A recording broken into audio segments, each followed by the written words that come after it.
Para las familias que sufren, los ideales de esperanza, oportunidades, soluciones y una vida diferente algunas veces se ven muy lejos de la realidad. Levanta propone una solución alternativa a lo que hasta hoy se ha oído con relación a la familia, matrimonio e hijos azotados por la violencia doméstica. Hoy proponemos un camino más alto, uno que levanta a los caídos y oprimidos, dando voz a quienes no la tienen. Y ahora con ustedes, Levanta. Buenos días, mi estimado Erwin, ¿cómo estás? Muy buenos días, mi estimado Alonso. Muy bien, gracias a Dios. Una semana más que el Señor nos permite continuar, pues, en este hermoso ministerio, en esta necesidad que tenemos de hablar acerca de la violencia doméstica. ¿Y con qué venimos hoy, mi estimadísimo? Pues bueno, terminamos la semana anterior, terminamos con el tema del rol de la iglesia en la sociedad, que creo, por lo que hemos hablado, fue un buen tiempo de conversación.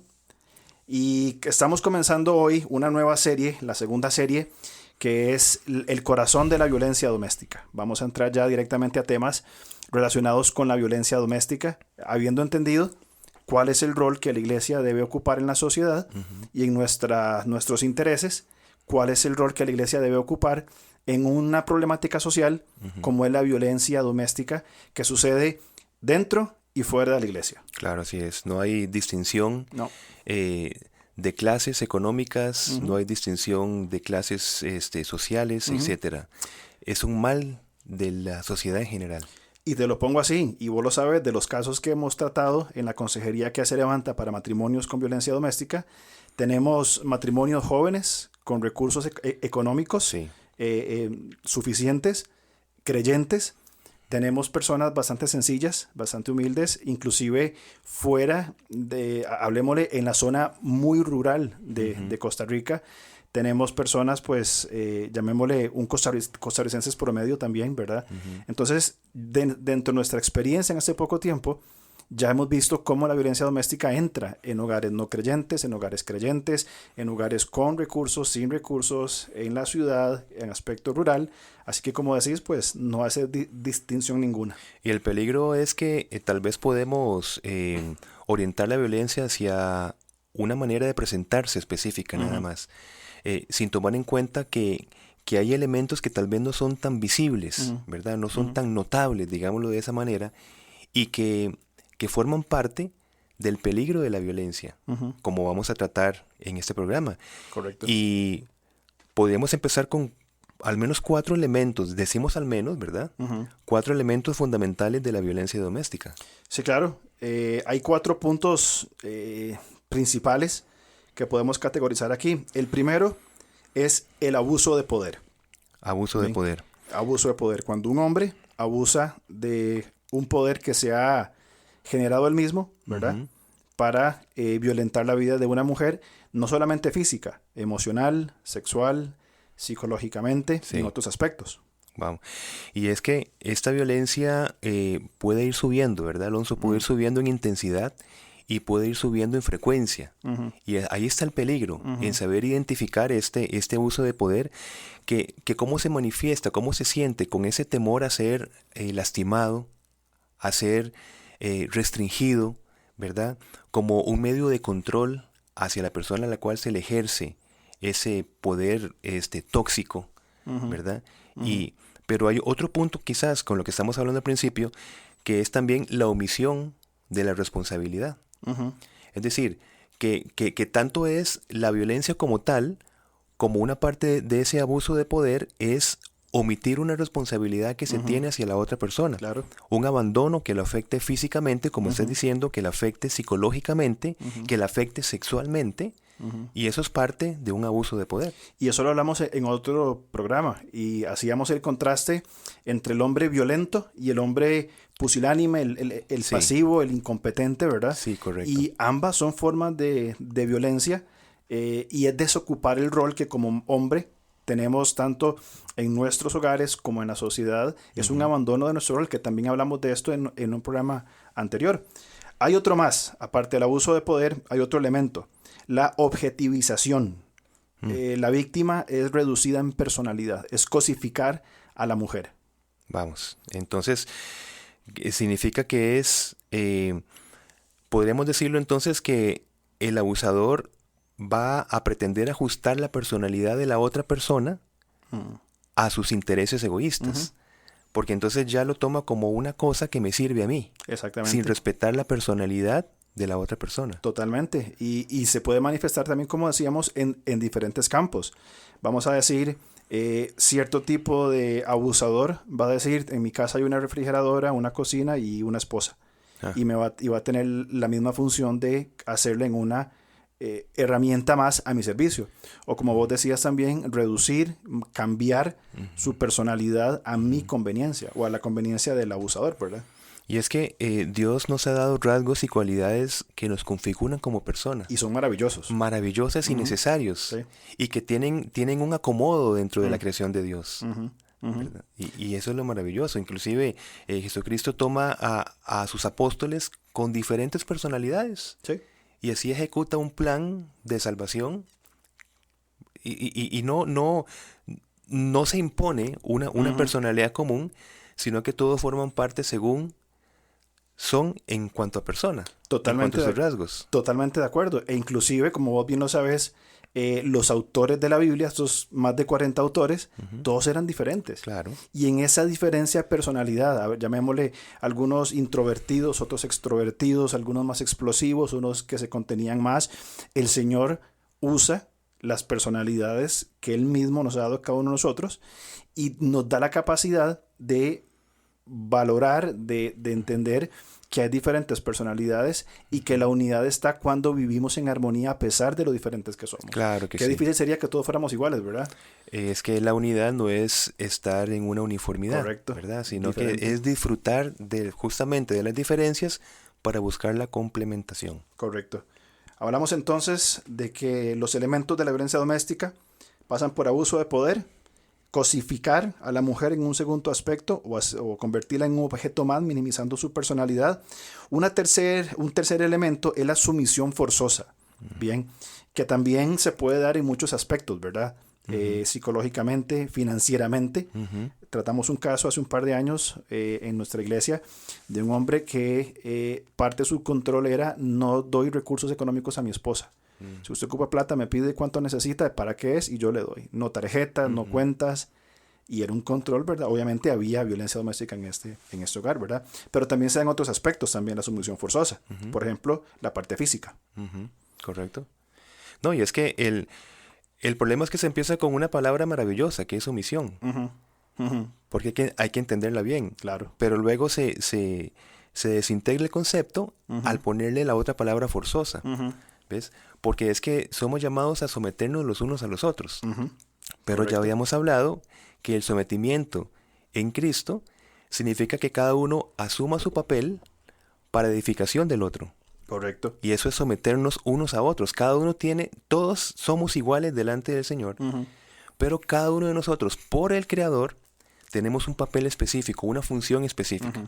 Entonces, someternos significa que desde mi posición yo potencio, edifico a la otra persona. Eso es liderazgo. Eso es un liderazgo, correcto. El liderazgo bíblico de que estamos puestos en un lugar, seamos un hombre, una mujer, hijos en un hogar, de potenciar a los otros, de buscar el desarrollo de otras personas, que es básicamente un concepto bíblico de amar al prójimo. Y es que, mira, yo entiendo el liderazgo como el proceso de persuasión, porque ya hemos tocado esa palabra, persuasión, mediante el ejemplo. Claro, totalmente. Es la persuasión mediante el ejemplo. Ese es un líder. Y qué hermoso, porque el líder significa estar cada uno en el papel que le corresponde, ¿verdad? Por eso hablamos del peligro de la omisión. ¿Es? Y sí, claro, y qué lástima ponerle esta palabra forzosa a una palabra tan maravillosa que es la sumisión. Pero si vos te das cuenta, eso es lo que, hablando ya un poco más teológicamente, lo que hace el pecado. El pecado toma una virtud que fue dada al hombre, positiva, productiva, y la tuerce con algo, una sumisión forzosa, una sexualidad inmoral, conceptos errados sobre la persona en sí, sobre el hombre. Así es. Y eso es lo que hace el pecado tuerce, y nos hace perder nuestra objetividad como seres humanos, y nos tuerce o nos aparta del camino que Dios ha establecido. Sí, busca torcer, como estás diciendo, la verdad, porque recordemos que la verdad es la suma de todo lo que Dios ha dicho. Eso es la definición de verdad. La suma de la palabra de Dios es la verdad. Lo tergiversa, lo cambia por la mentira, porque eso fue lo que entró en la creación, la mentira. Correcto. Con que Dios os ha dicho. Exacto.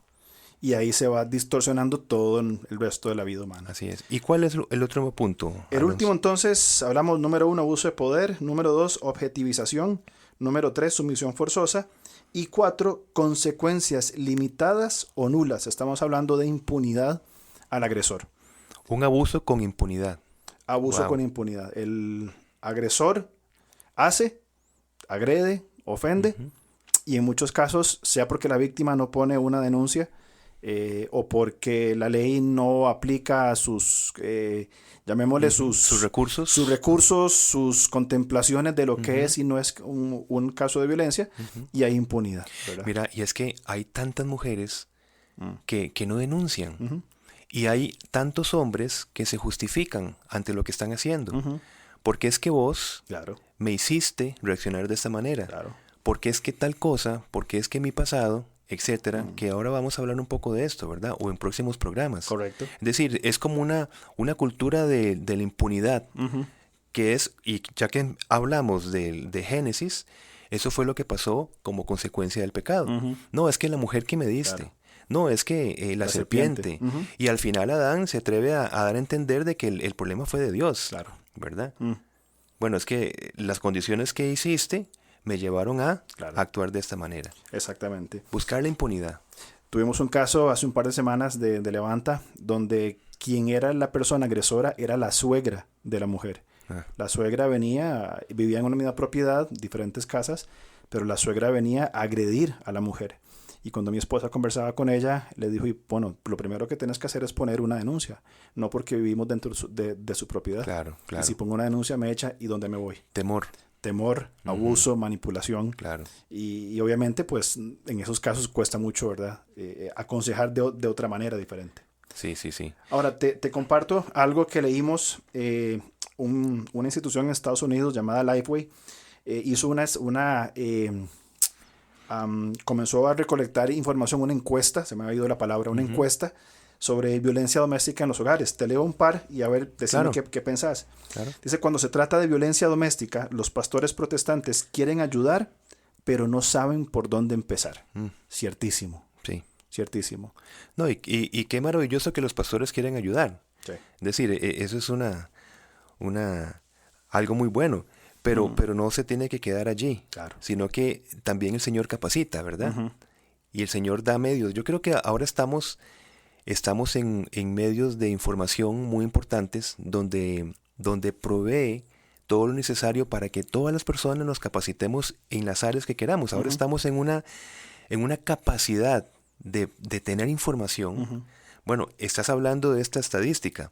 ¿Cómo sabríamos nosotros el resultado de un estudio como este si no fueran por los recursos estadísticos, por los recursos que esa información llega a donde vos y lo podemos compartir en este programa? Correcto.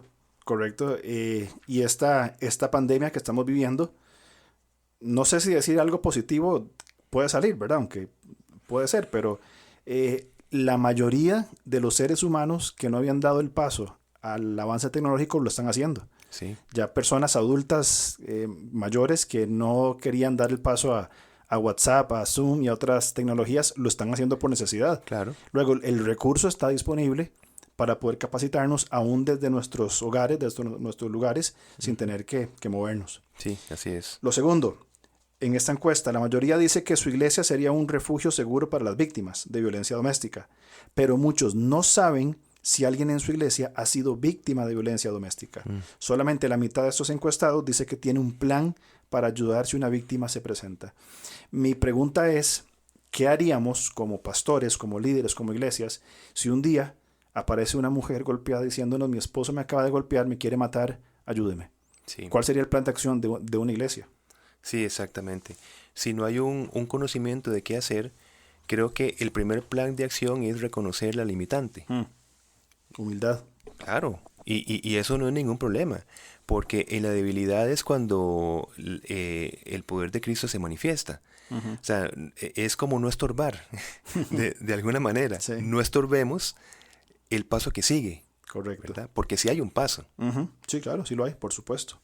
Esta tercera es dura.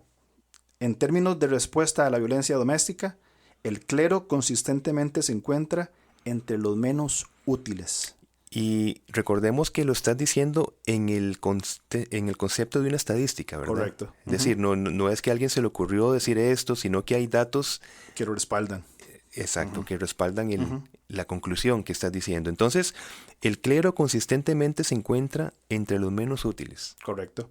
Sí. Claro que es fuerte esto. Es muy fuerte, porque nos hiere nuestro orgullo, ¿verdad?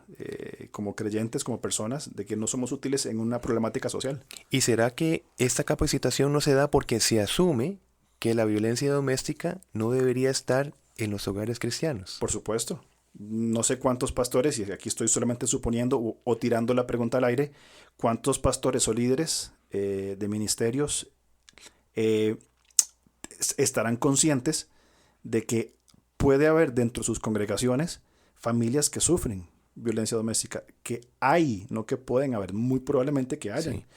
de ese tipo de personas. O personas que se acostumbran a tener hábitos violentos. Es decir, en la manera en que se habla a su esposa, en que se habla a sus hijos, y cuando se enfrenta, bueno, pero ¿cuál es el problema con esto? ¿Verdad? Por eso es que es bueno avanzar en lo que es la violencia en las diferentes manifestaciones. Correcto, exactamente, no solamente física, sino muchas así otras. es. La conclusión de esta encuesta, y es muy práctica y levanta queremos dar una propuesta, ¿verdad? Es que los líderes religiosos necesitan capacitación. Está muy claro. Definitivo. Muy claro. Definitivo. Como Levanta, hemos hablado de crear un material de capacitación para iglesias, y si Dios lo permite, a partir del 1 de febrero vamos a estar disponibles con materiales, con conferencias tanto presenciales como virtuales, materiales que incluyen legislación, que incluyen fundamento bíblico, acciones prácticas, para aportar en esta capacitación a iglesias, pues, al menos en nuestro país, ¿verdad? Qué maravilla, ¿no? Y que el Señor permite esa capacitación, y que el Señor también permita corazones humildes, que reconozcamos, que reconozcamos que necesitamos constantemente estar capacitados, avanzando en conocimiento. Correcto. Pero con un fundamento bíblico. Exactamente. Y no somos expertos en el tema, sino que estamos simplemente conscientes de la problemática, y tenemos el recurso de las Escrituras para proveer una respuesta integral, una propuesta integral. Y esa palabra integral, supongo que estarías de acuerdo conmigo, que no excluye otros esfuerzos de otras ciencias de investigación. Correcto. Que son importantísimas, ¿verdad? Porque hay que tomar lo bueno y desechar lo malo. Y han habido avances justamente por este silencio de la parte de la iglesia. Han habido otras propuestas que han estado avanzando en el desarrollo del tratamiento de la violencia, y que tenemos que tomar y saber integrar dentro del concepto amplio de cómo atacar la violencia. Así Correcto. que cuando decimos la Escritura, no es que excluye a otras propuestas que han avanzado y que tienen mucho que decir. Claro. Pero que todo se haga a la luz de la Escritura. Correcto. Nuestro eslogan es confrontando la violencia doméstica con la paz del Evangelio. Y eso es lo que procuramos, esa paz que el mundo añora, ¿verdad? Sí. Y justamente aliándonos estratégicamente y sabiamente con otros, ¿verdad? Otras propuestas, hablemosle en un campo legal, en el trabajo social, en la psicología, en la consejería bíblica. Hay aspectos que podemos echar mano. Así Si es. alguien quiere el estudio completo de esta encuesta, lo tenemos disponible, nos escriben, ¿verdad? Por redes sociales, y con mucho gusto compartimos esta encuesta bastante amplia. Mira, mi hermano, ¿y cuándo se da un ciclo, ya específicamente de un ciclo de abuso de la violencia? Porque estamos hablando de patrones que constantemente acompañan a una familia. Yo creo que tenemos que empezar a saber identificar ese enemigo en casa. ¿Cómo se manifiesta? ¿Cómo se da esto? Podemos hablar de que el ciclo de la violencia doméstica podemos identificar 3 etapas principales, ¿verdad? O 3 etapas que nos van llevando en este ciclo de violencia. En primer lugar, hablamos de crecimiento de la tensión. Uy, esto es importantísimo. Es importante. ¿Y sabes cuál es el asunto con esto? Que lo consideramos como algo normal. Ese es el punto. Vamos, Ese hay es el tensión, punto. hay problemas. Exacto. Y sigue creciendo y no lo atendemos como algo que... Se dejan pasar las cositas que podríamos llamar como pequeñas, Correcto. pero esas cosas pequeñas van haciéndose habituales, van creciendo en intensidad, van generando cosas más problemáticas y para llegar a lo que supongo que sería el otro punto. Sí, antes de avanzar a ese segundo punto, ¿vos te acordás de este versículo, creo que es en Eclesiastés, que dice que una mosca echa a perder el perfume del perfumista? Exacto. Cantares habla de cuidarnos de las zorras pequeñas. Las que destruyen las viñas. Exactamente. Entonces hay sabiduría allí de estar, no desestimar, digamos, esas señales pequeñas, porque esas señales van a crecer. Sí, exactamente. El perfumista dura horas de horas e invierte un montón en un perfume para que una mosca le eche a perder el perfume, o una zorrita pequeña destruye toda la parte fundamental de los viñedos para una uva. Sí, claro. Qué importante evaluar nuestros matrimonios, ¿verdad? O las familias, Así es. esta tensión. Entonces hablamos de crecimiento de la tensión. Segundo lugar, va a haber un evento o un momento donde hay un estallido de violencia, ¿verdad? Y podría ser un evento, pues, que nunca antecedió, ¿verdad? O que ya había ciertos precedentes en una u otra forma, ¿verdad? Claro, que ese estallido no es generalmente de la noche a la mañana, es lo que queremos decir, ¿verdad? Sino que puede ser una acumulación de esas pequeñas cosas que se dejan pasar, hasta que ya llega ya la explosión, ¿verdad? Como tal. Claro, que es el cúmulo de todo lo que hemos venido arrastrando dejando pasar mucho tiempo. Y finalmente, que es una parte peligrosísima, es la fase de la luna de miel, ¿verdad? Un aparente cambio de actitud, un aparente cambio de conducta por parte del agresor, que incluye toda una serie, ¿verdad?, de promesas, de remordimientos, de promesas de cambio, de compensaciones, donde la mujer dice, bueno, fue solo una vez, ya pasó, te perdono, y otra vez comienza el ciclo. Aquí empieza la mente del manipulador en toda su expresión, porque anda buscando su propósito. Total. Y no un cambio que beneficie a la otra persona, sino crear un cambio aparente para yo poder seguir teniendo el control, ¿verdad? Y yo creo que sería interesante, Alonso, acá hablar del problema de lo que es el remordimiento y el arrepentimiento, porque la mujer, tomando en cuenta que sea ella la víctima, es la que asume las palabras de cambio de parte del agresor, donde dice, mira, ya no lo vuelvo a hacer, yo estoy consciente de lo que hice. No. Aquí hay un problema. Puede haber un remordimiento, que no es lo mismo que arrepentimiento. ¿Cuál podría ser la diferencia entre remordimiento y arrepentimiento? Bueno, creo que lo que estás mencionando es importantísimo en cómo salir de ese ciclo, ¿verdad? Así es. El remordimiento que estás mencionando es esa compensación o ese sentimiento humano, ¿verdad?, que sí, puede sentirse mal en el momento, puede sentirse turbado por lo que pasó. Algo temporal. Pero no hay una transformación genuina de su corazón. Y qué duro, ¿verdad? Porque qué falsas esperanzas se le dan a una persona, ilusiones. Imagínate vos a la víctima, por medio de un abusador que le dice, mira, ahora sí, yo voy a cambiar. Y yo creo que en el yo está el problema. Correcto, exactamente. Yo voy a cambiar. Yo voy a hacer que todo sea diferente. Y no solamente la víctima, que es el principal foco. Llamemos también a otros en escena. Por ejemplo, los hijos, los niños. Claro. Más todavía si son niños, aún sean pequeños o adolescentes, el trastorno emocional de ser testigo de violencia doméstica es terrible. Sí. Entonces, volviendo a lo que mencionabas vos muy acertadamente, el remordimiento es temporal y se basa en el yo. Lo que necesita, y esa es la propuesta fundamental de Levanta, es el arrepentimiento, ¿cierto? Arrepentimiento lo definimos como un cambio de mentalidad y actitud en relación a la justicia de Dios y al pecado. ¿Cierto? Qué bueno eso. Es decir, que estás hablando que el dolor no debe ser por las consecuencias del pecado, sino que el dolor debe ser por el pecado mismo. Correcto. Claro. Y esta comprensión es imposible sin Dios. Imposible. O sea, es imposible porque humanamente no tenemos la habilidad para arrepentirnos. Si no fuera así, no hubiese venido un Salvador a salvarnos del pecado y de las consecuencias del pecado. Correcto. Mi estimado, nos quedan un par de minutos. Sí. Te hago una pregunta. ¿Por qué es tan difícil en el abusador y en la víctima romper con una relación violenta?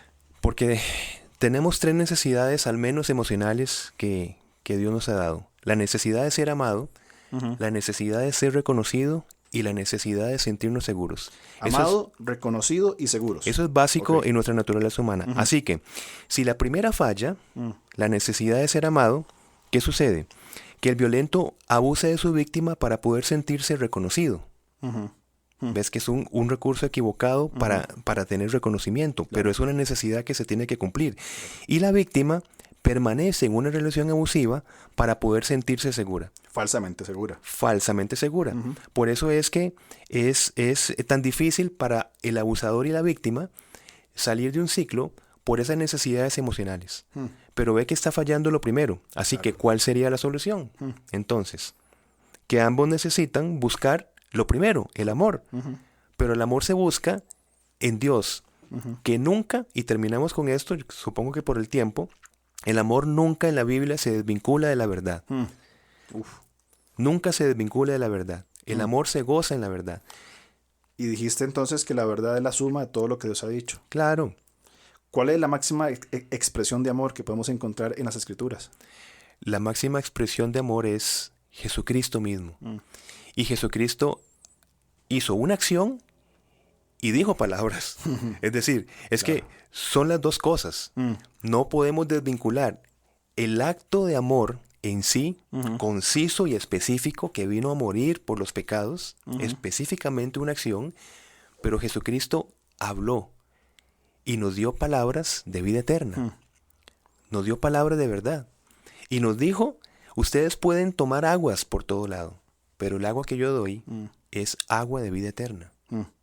Estás diciendo que Jesús entonces ama, es la máxima expresión de amor, y Él ama en hecho y en palabra. Así es. Primera de Juan nos dice que no amemos de lengua, ¿verdad? Ni de palabra, sino en hechos y en verdad. Y en verdad. Claro. Te propongo una conclusión. Dale. El corazón de la violencia doméstica es el corazón separado de la verdad de Dios en relación al agresor, la víctima y su conciencia. Buenísimo. Mi estimado, ha sido un gusto como siempre conversar con vos. El gusto es mío, definitivamente también. Ha sido una buena grande. charla, ¿verdad? Sí. Y la próxima semana vamos a hablar de incomprensiones de la violencia doméstica. ¿En qué estamos fallando? Que va muy de la mano con lo que estamos hablando. Absolutamente. Un gusto estar con vos. El gusto es mío, saludos a todas y a todos y gracias por este espacio. Y un agradecimiento a Linaje Producciones, Claro que sí. que siempre nos apoya con este proyecto. Muy bien. Saludos, un abrazo.